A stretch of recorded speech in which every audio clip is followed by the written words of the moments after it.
Welcome back to the next session, next class.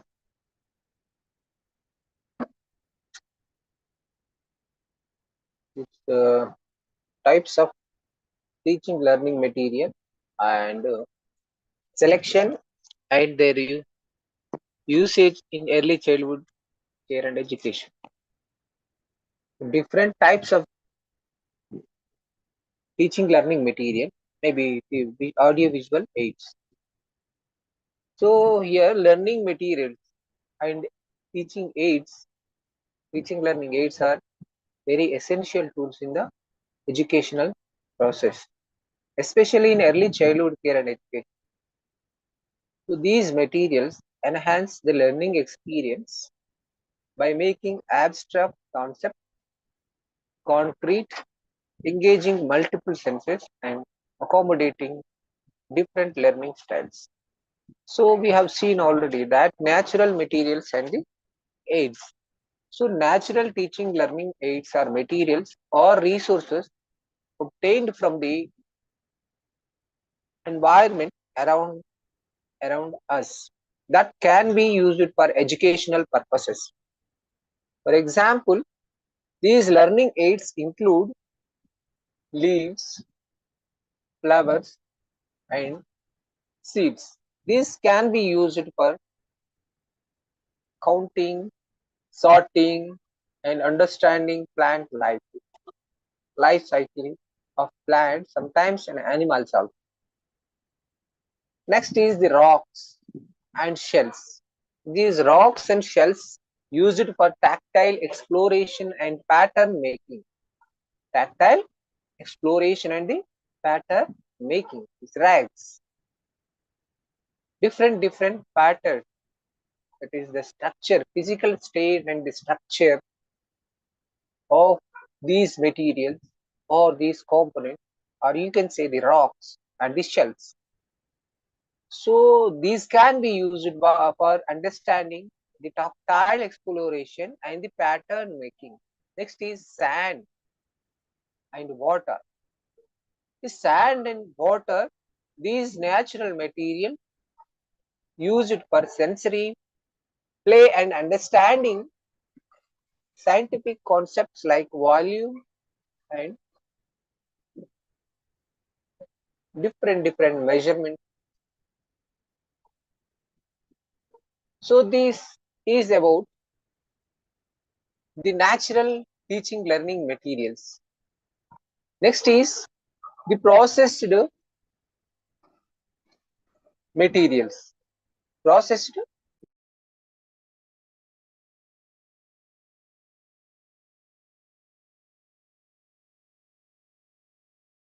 Next is the processed materials. These processed materials and aids. These processed materials and aids are man-made materials, or you can say these can be manufactured resources designed for educational processes. Examples, these includes the well-known books, the books, textbooks and printed materials. So story books, printed materials and the story books, and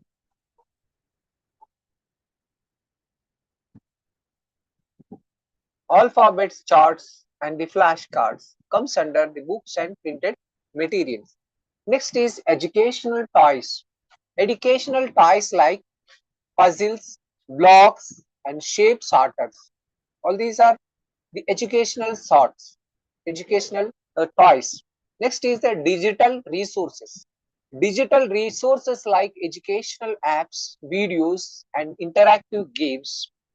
These are the processed materials. You can say these are the manufactured by the human beings, man-made material. Next is the categories of teaching learning aids. Categories of teaching learning aids.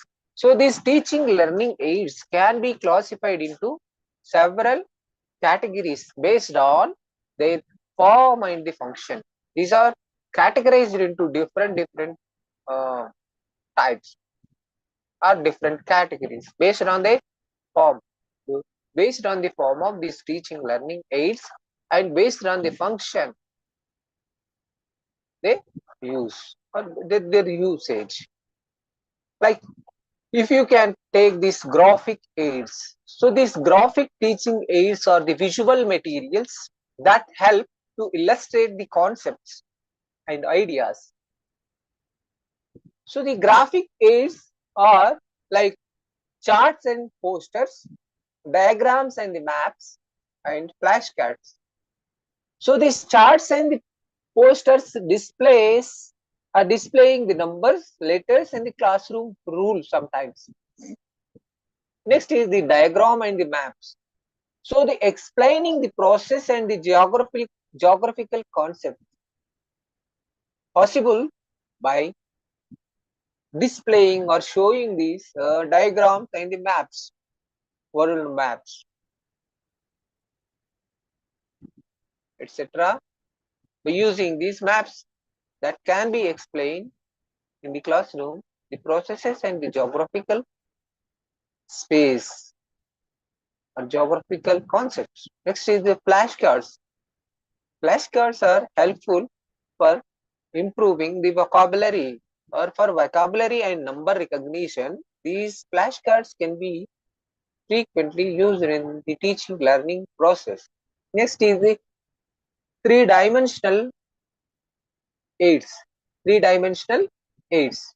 These three-dimensional aids are the objects that children can touch and manipulate. The three-dimensional aids like some blocks, okay, some models.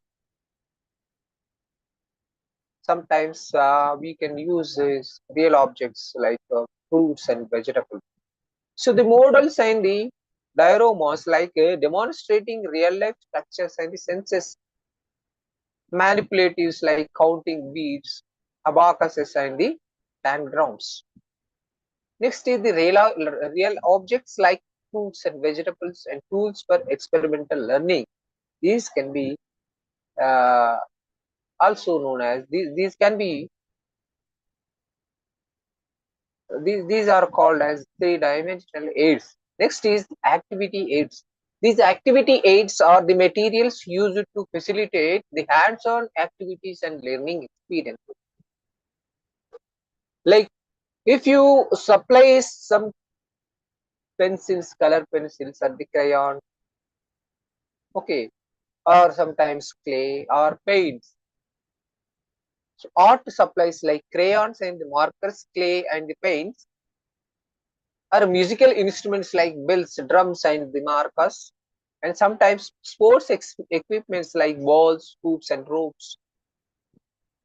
So by using these activity aids, children are ready to participate or they get the hands-on experience and the learning experiences. That is the tactile experience, they get the tactile experience.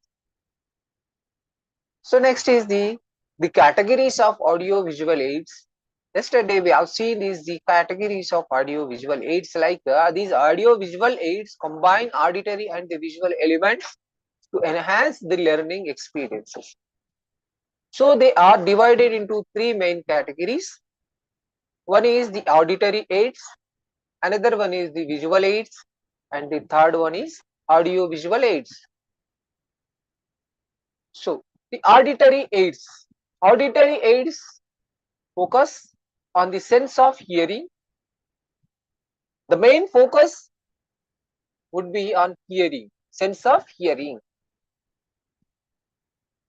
So under this auditory aids, you can take the audio recordings, recorded audio clips, audios. So you can take some stories, recorded songs, and the some of the instructions. Next is the musical instruments.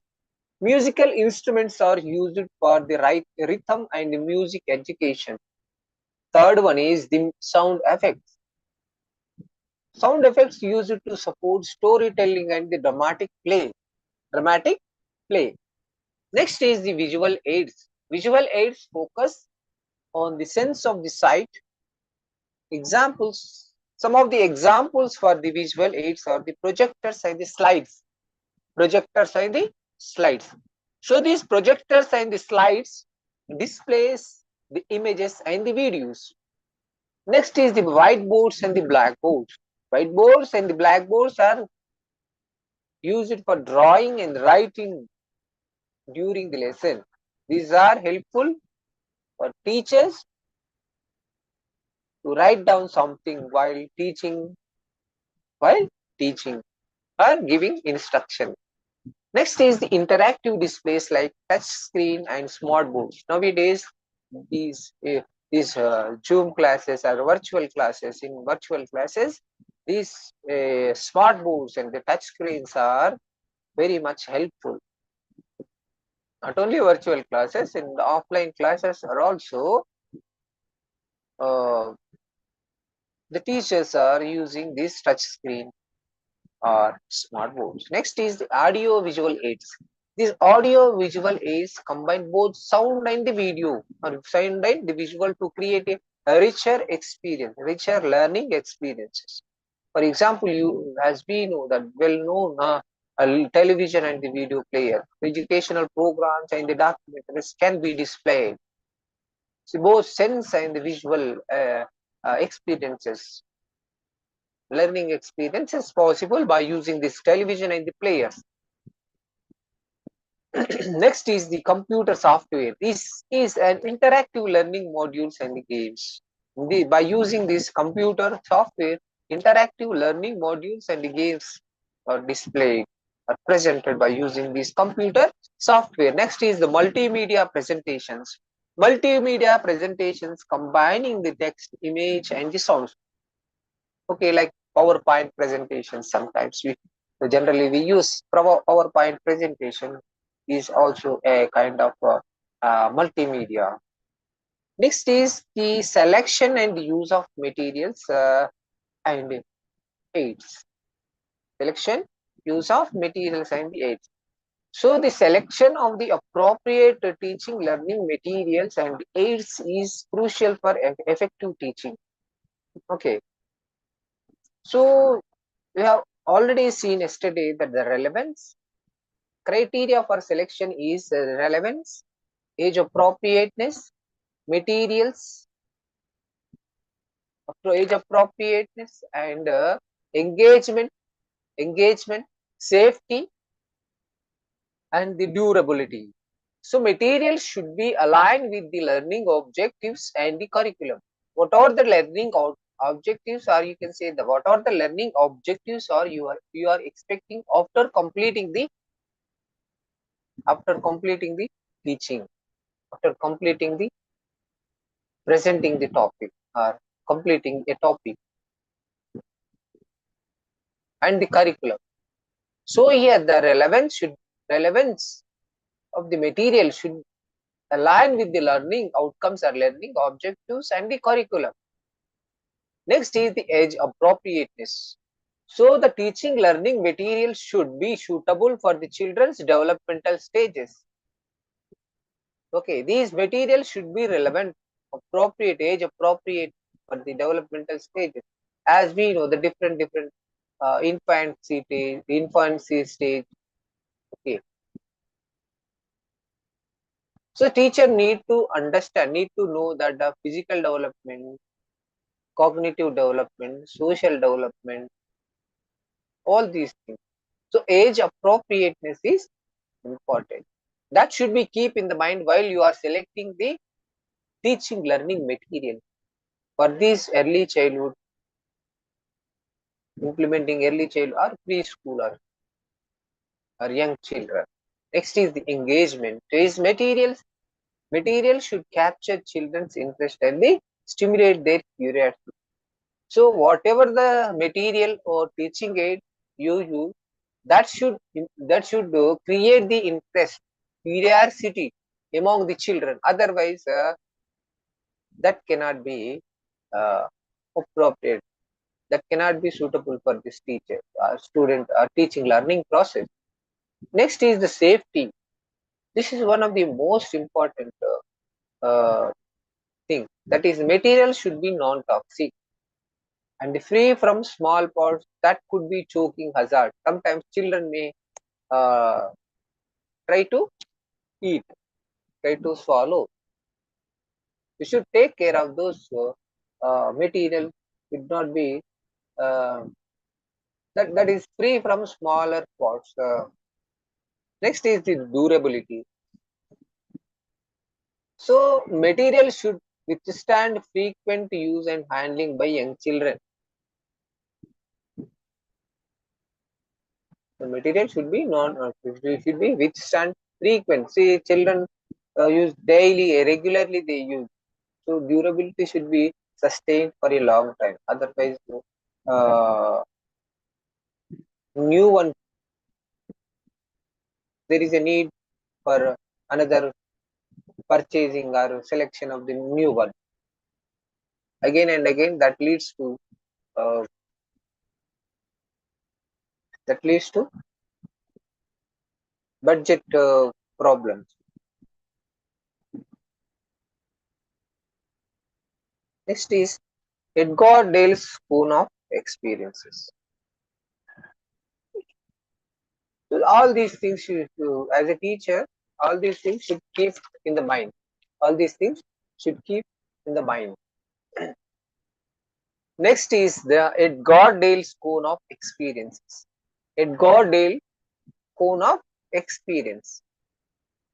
So Edgar Dale's cone of experience is a visual model of visual model that illustrates the type of learning experiences from concrete to abstract. Concrete to abstract.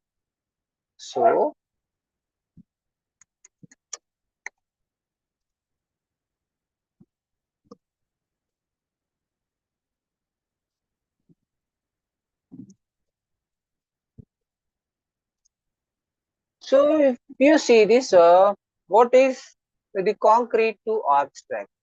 Concrete to abstract. So here the concrete to abstract that refers to the process of method of thinking, process or method of thinking, teaching or learning that starts with specific specific examples and progresses to more general and conceptual ideas, that is abstract. So specific examples to the more general ideas. So this approach is often used in education to help learners understand complex concepts by first grounding them in a real world, easily understandable example. By giving simpler examples. By giving simpler examples. Next is introducing a general concept. General concept. So concrete elements are those that are specific examples and can be experienced directly through the senses. They are specific, observable, and measurable.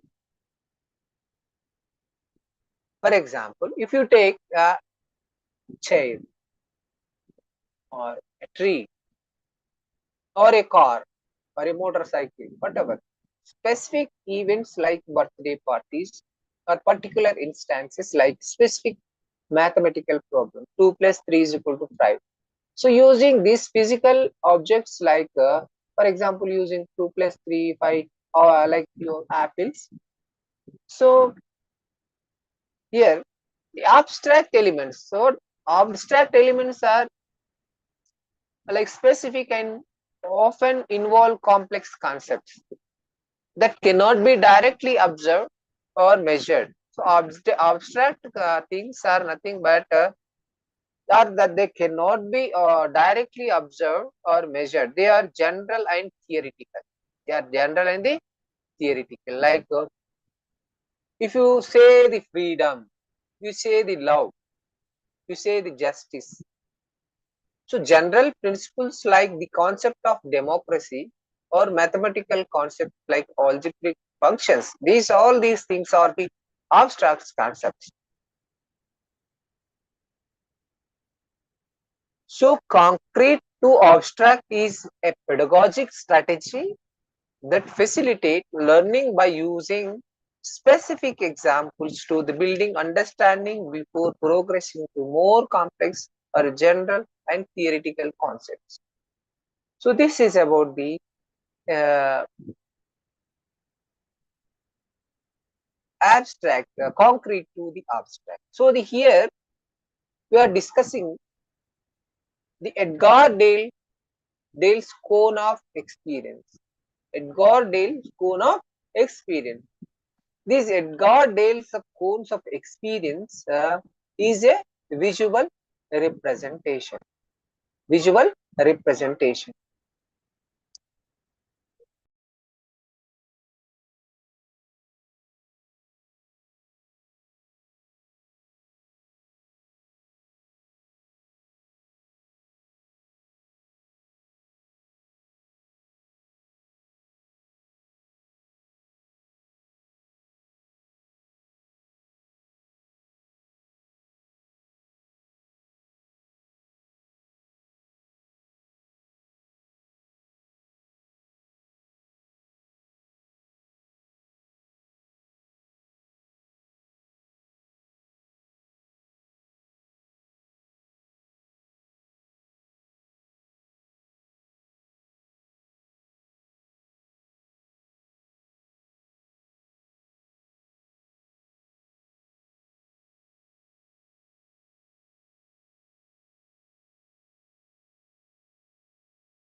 So I'm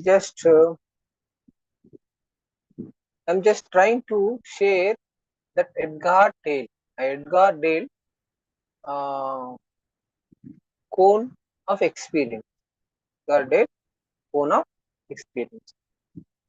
Okay, this Edgar Dale, like it like it looks like a cone.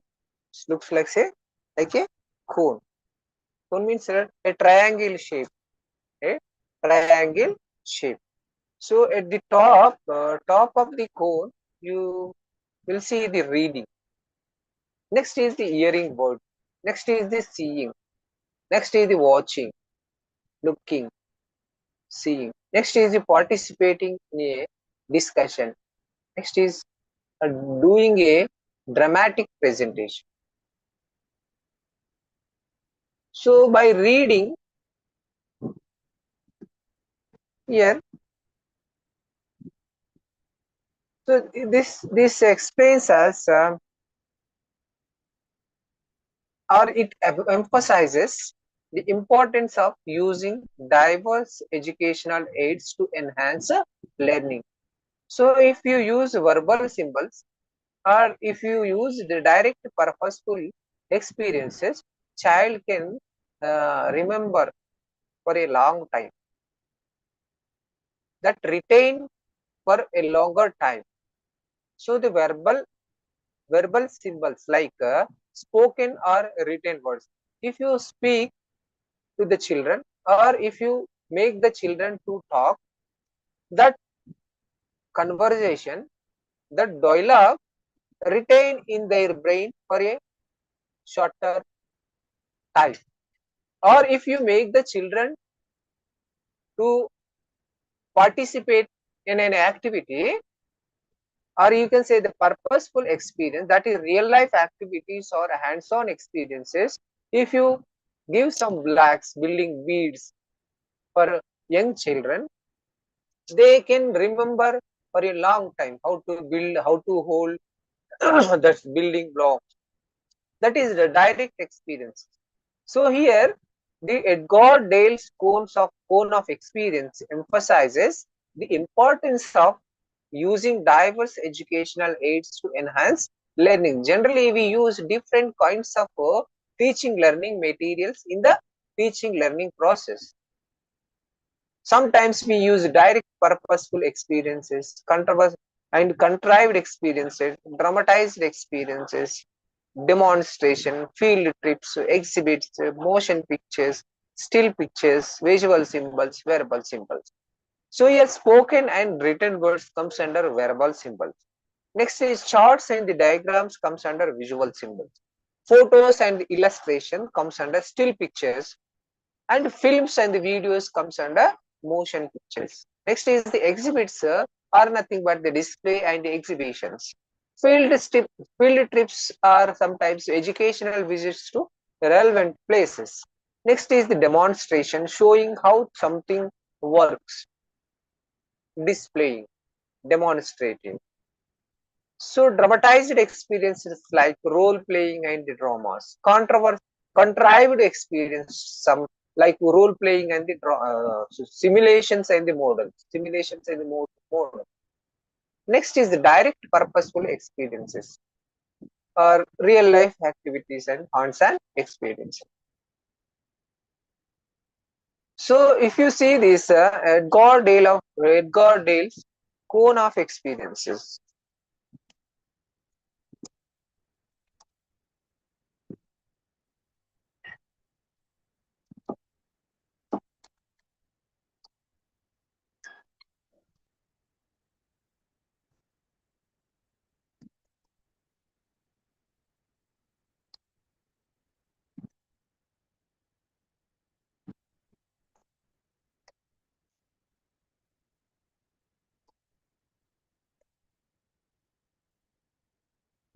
you will see this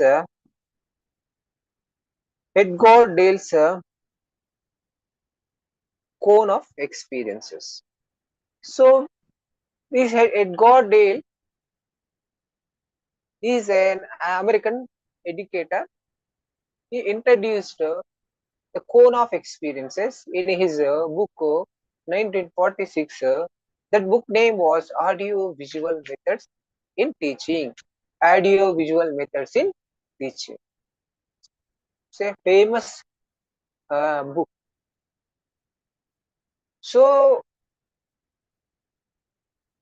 the cone of experience illustrates different types of learning experiences and how they contribute to learning. So it emphasizes the importance of involving learners in various forms of active participation. Active participation. So the concept of Dale's cone of experience is a visual representation.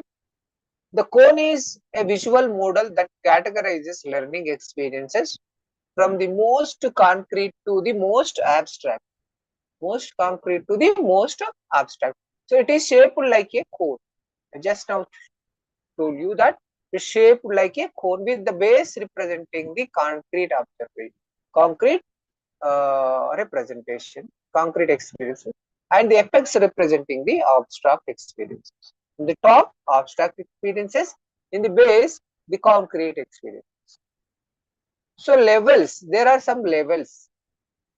So level 1 is the direct and the purposeful experiences, that is the concrete experiences.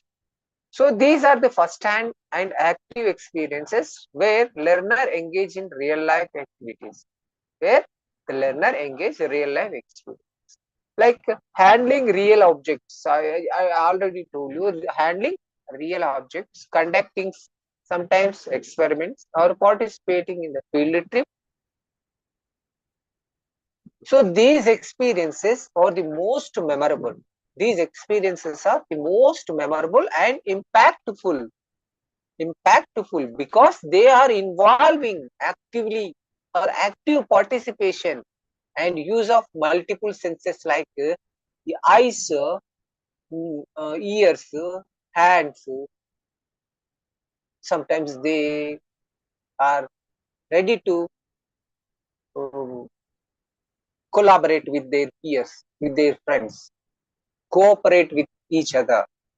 This is the most impactful one or important learning experience, purposeful experience. Next is the contrived experiences. Contrived experiences are nothing but the simulated experiences that resemble real life activities. These are not real life activities, they are real life activities, but these resembles like real life activities. Where these are also called as simulated experiences like role playing, simulations, and the models. These experiences allow learners to participate and understand the concepts in a controlled environment. This is performed in a controlled environment. It's not a real life experience. So next is the dramatized experience. Next is the dramatized experiences. These are dramatized experiences using drama and the role play to convey the concepts and the ideas. So some of the examples like acting out historical events, performing plays, or using educational games. So these experiences engage learners emotionally and cognitively, making learning more memorable. Next is the demonstration. So observing a live or recorded demonstration of a process or a skill.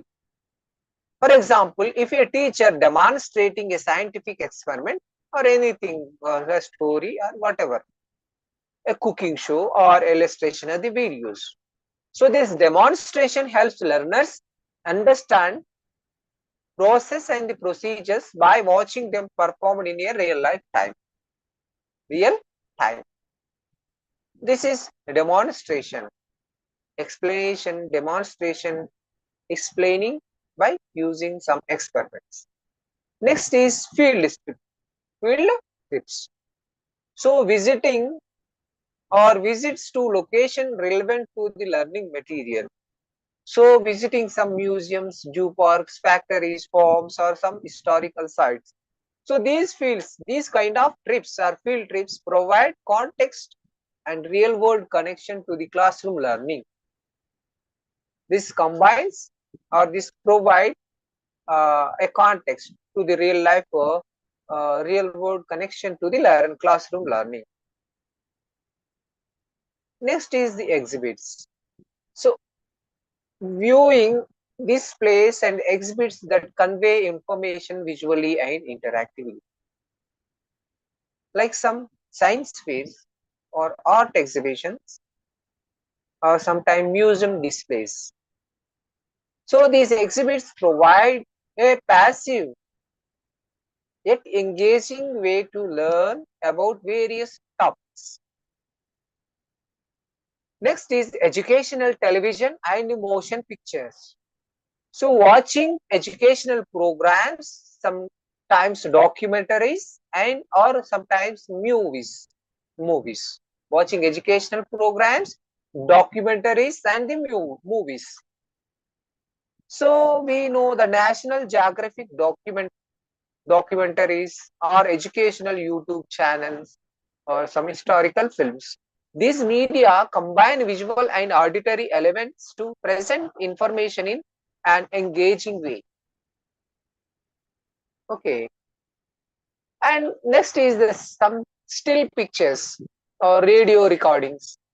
So using these static or still pictures, visual and auditory media to learn. Photographs, podcasts, audio recordings, radio programs. These resources provide focused context or specific topics, making abstract concepts more concrete. Next is the visual symbols. Next is the visual symbols. So using graphs, charts, diagrams and other symbolic representation to convey information. So infographics, flow charts are mathematical symbols.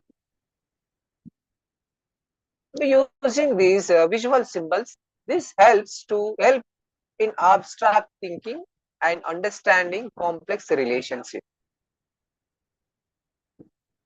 So verbal symbols using words and the language to convey ideas and the concepts.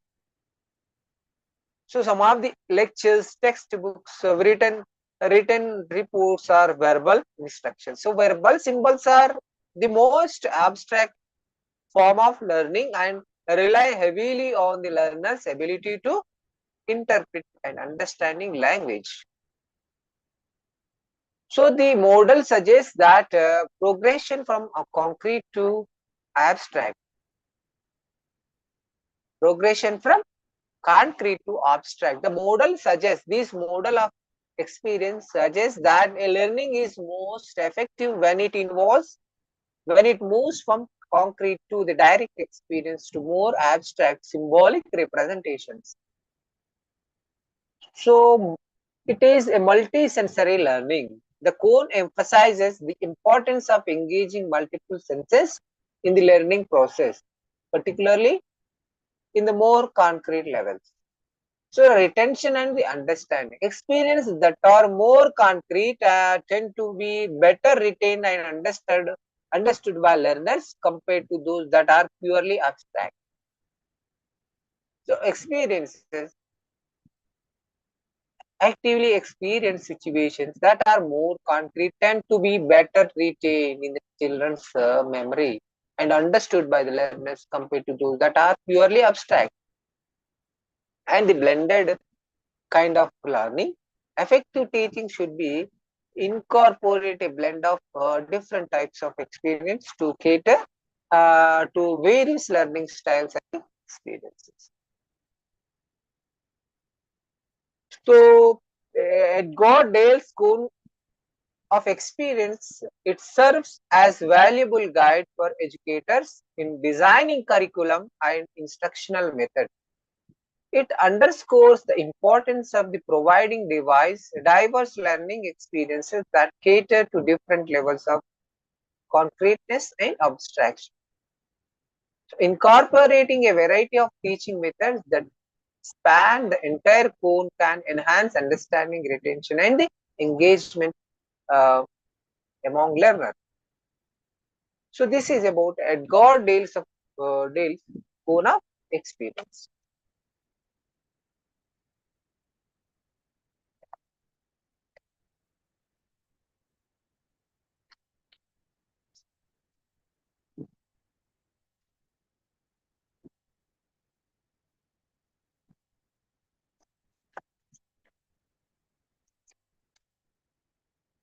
So we have seen so far that visual graphic aids, uh, charts, pictures, educational maps and globes, posters, displays, boards, blackboard, types of blackboards, and three-dimensional aids like models, uh, solid models, cross-sectional models, working models, sand models, and objects and specimens, exhibits, dioramas. Some activity aids like field trips, demonstrations, experiments, dramatization, puppetry comes under this activity aids. Audio visual aids also we have seen, and we have also seen that categories of audio visual aids like auditory aids, visual aids are still projected aids, audio visual aids are projected aids. Next is selection and use of the materials and the aids that also we have seen. Uh, or also and also we have seen that Edgar Taylor uh, cone of experiences.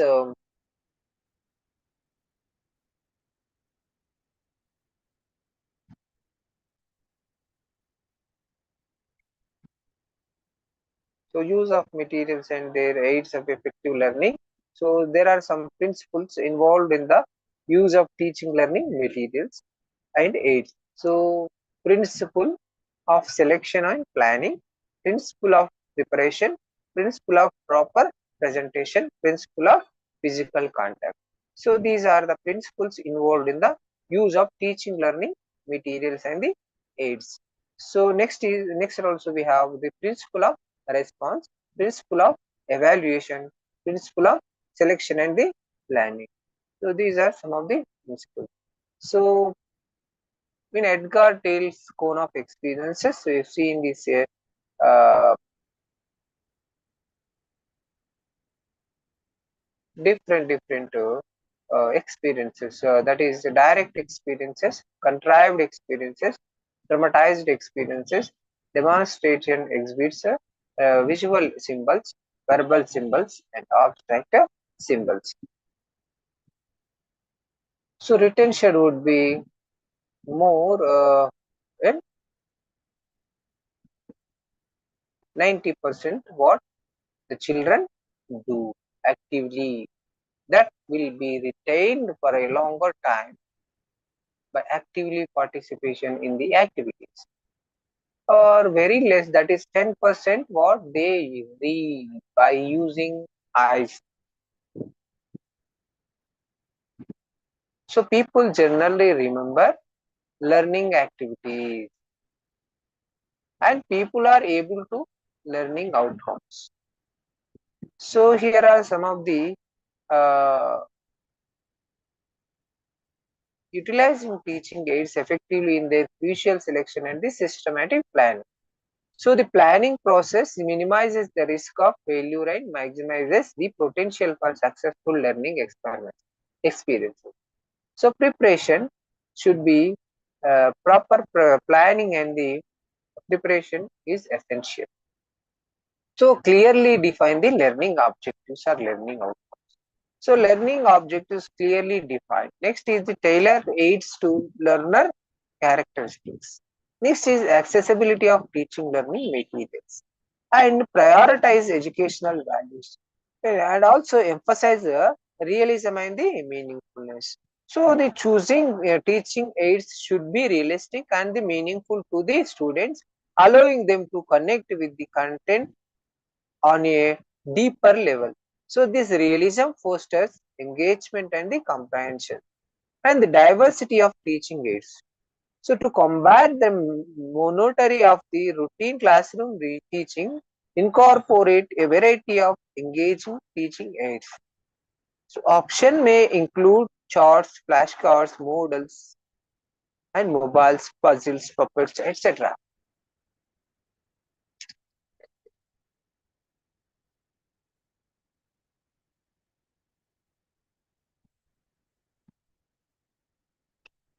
So in the in the next class, we will see the uh, principles involved in the use of teaching learning materials and aids.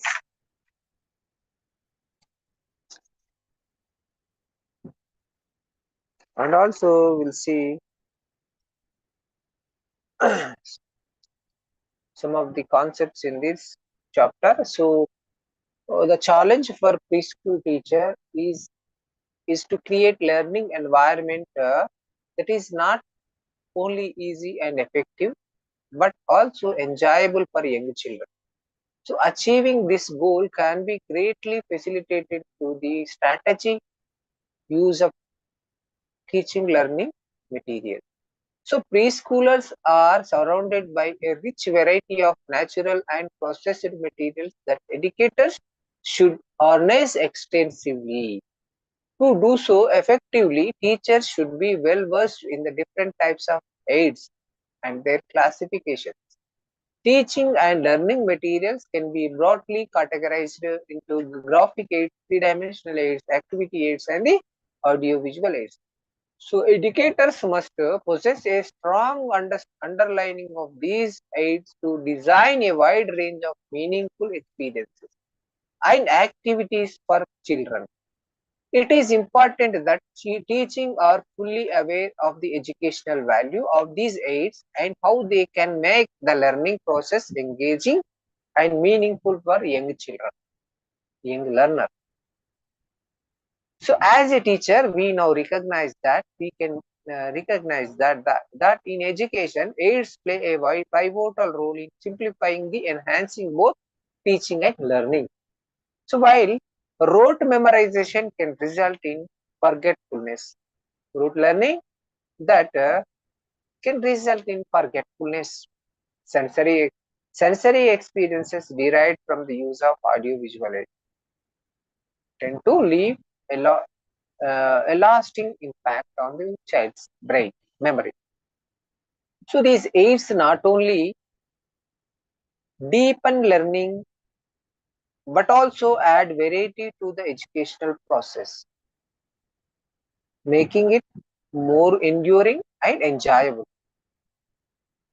So given the rapid advancement in educational technology driven by extensive research interventions and the production of the materials, teachers must take a prominent role in selecting and employing audiovisual aids.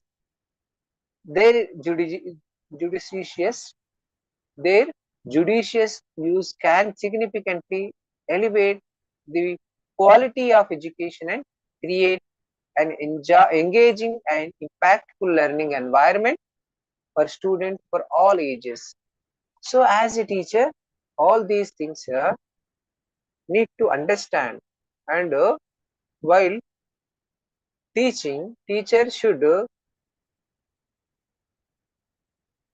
take care of proper usage and preparation must be taken before teaching, while teaching, before or during the teaching learning process. Teacher should use a proper way and some of the principles we need to understand. So in the next class, we'll see the some of the principles involved in the use of teaching learning materials and aids. We'll see in the next class.